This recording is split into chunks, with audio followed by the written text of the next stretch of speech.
Again, thank you for coming. And your visit here reflects a new era inviting me in our bilateral relations that, as you know, are moving very fast and to the positive direction. I think so too. I think that today we see the bleak side of the problems, but we are not at the beginning. And I think it won't take a long time before some of the problems will reach their conclusions, including the tragedy in Egypt, in Syria. I think the building of the government in Egypt after the new elections.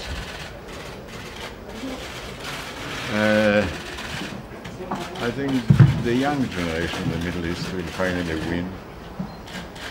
You know, they say there are two sorts of countries. They call it morning countries and twilight countries. Morning countries is where the population is below the age of 26. Right. And twilight is above 56. 56, right. So we are in the morning.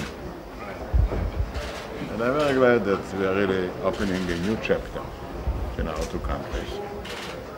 There is much more in common than we have realized. I think the cool period, so to speak, was not justified. It was artificial. Absolutely.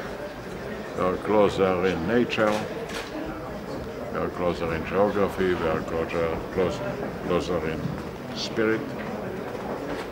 And I think it is for us now to fill it in with meaningful steps, particularly in the domain of science, in the domain of agriculture, in the domain of energy. It's not a small agenda, but a very rich one, and I think the two nations are ready for it. Two nations, and we have also the island in the middle of us, Cyprus, which is the first European island in the Mediterranean Sea.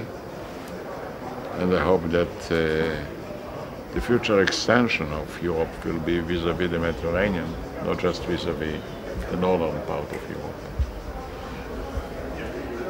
So it's really a feeling of construction, of building, more than argument.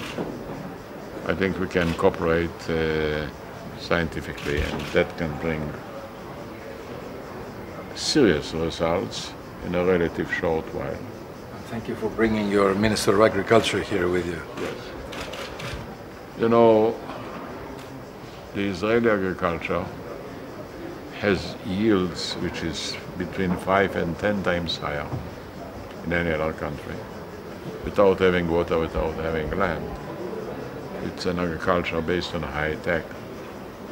You know, we export carrots to Russia and flowers to London. A small country. And you have a fertile land. 20% of your land is very good for agriculture. You have water. Israel specialized in water management.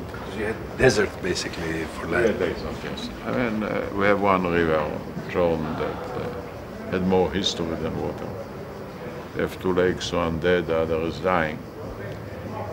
So we are increasing the use of the water 6 times by 6 different technologies.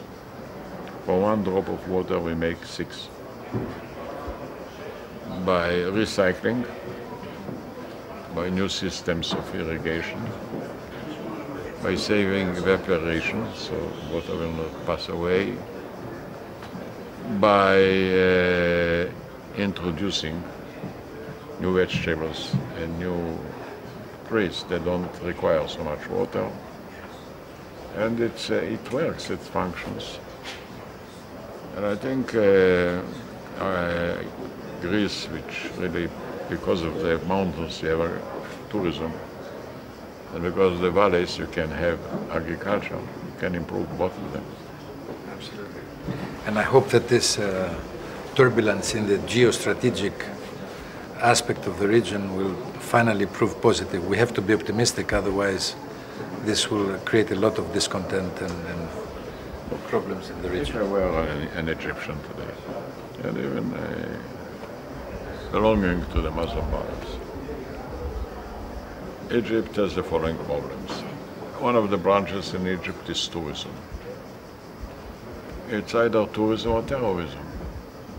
If they want to fight terror, they won't have tourism.